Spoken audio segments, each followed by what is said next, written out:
ایوب بھائی صاحب، جیسے میں نے عرض کیا کہ افغانستان میں امریکہ جو ہے وہ 20 سال جدوجہد کرنے کے بعد جو ہے وہ شکست فاش اس کو ملی ہے اور وہ واپس جا رہا ہے، اور ایک طالبان کے ساتھ ایک طویل مذاکراتی عمل تھا جس کے نتیجے میں اب وہ عزت بچا کے ایک طرح سے واپس جا رہا ہے۔ تو مسلم امہ جو طالبان کو سپورٹ تو کرتی رہی ہے، چاہے وہ اخلاقی طور پہ ہی تھی، امت مسلمہ کی مجبوری کیا ہے اس وقت کہ وہ اتنا بھی نہیں کر پا رہے کہ ہم کوئی کھلے عام جشن منانا تو بہت دور کی بات ہے، کہ کھلے عام خراج تحسین ہی پیش کر دے طالبان کو؟ وسیم صاحب، آپ کے اتنے لمبے سوال کا بڑا ہی ایک مصرعے میں مختصر جواب ہے جرم ضعیفی کی سزا مرگ مفاجات۔ جب انسان،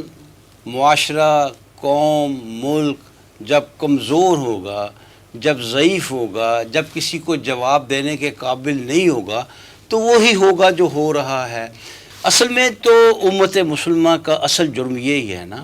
کہ وہ کمزور ہے، مفلوج ہے، ضعیف ہے، اپنے پاؤں پر نہیں کھڑی، اس لیے اس کو دوسروں کی بات ماننی پڑتی ہے۔ افغان طالبان کامیاب کیوں ہوئے، باقی مسلمان ناکام کیوں ہیں؟ دونوں کی وجہ ایک ہی ہے، انہوں نے اپنا تعلق اسلام سے، اللہ سے، اللہ کے رسول سے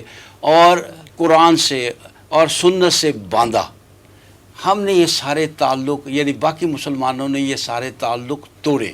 اس سے دور ہوئے، لہٰذا وہ کامیاب ہوئے اور اللہ کے وعدے کے مطابق کامیاب ہوئے، اور انشاءاللہ میں یہ سمجھتا ہوں کہ ان کی کامیابی یقیناً اس وقت مکمل ہوگی جب وہ افغانستان میں اپنی حکومت قائم کرنے میں کامیاب ہو جائیں، اور وہ وقت بھی انشاءاللہ آئے گا، وہ جلد افغانستان میں وہ اپنی حکومت قائم، افغان طالبان حکومت قائم کرنے میں کامیاب ہو جائے، چاہے وہ کسی بڑی جنگ کے نتیجے میں ہو یا چاہے وہ اسی طرح اس وڈرال کی وجہ سے ہو، یہ وہ وقت ضرور آئے گا۔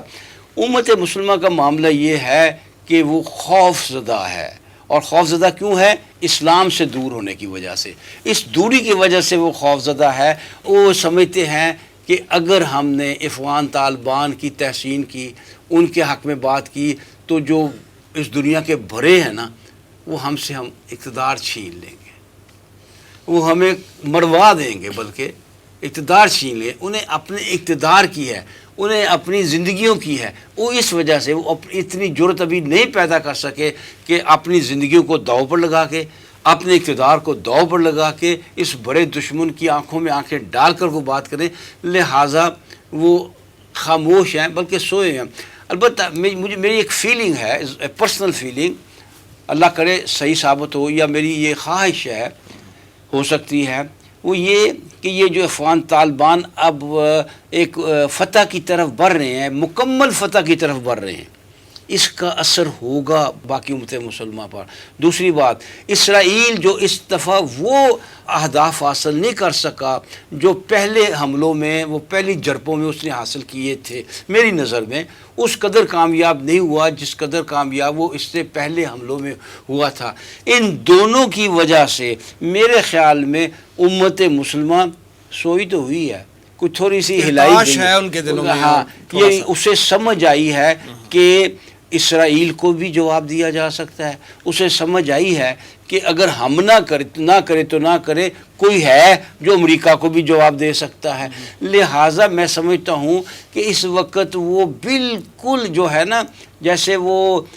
بالکل امریکہ کے پاؤں تلے یا بڑی طاقتوں کے پاؤں تلے چلے گئے تھے، مجھے محسوس ہو رہا ہے کہ ان کی کچھ واپسی لگی ہے، اور اگر حالات اسی طرف چلے گئے اور حالات اگر افغانستان میں افغان طالبان کی حکومت کو باقاعدہ کامیاب ہو گئی تو شاید یہ جہادی قوتیں جو ہیں وہ امت کو اسٹرینتھن ہوں گی، اسٹرینتھن ہوگی، اور بلکہ شاید امت مسلمہ کے کچھ حکمران بھی ہیں وہ جاگ جائیں، ان میں بھی جذبہ پیدا ہو جائے۔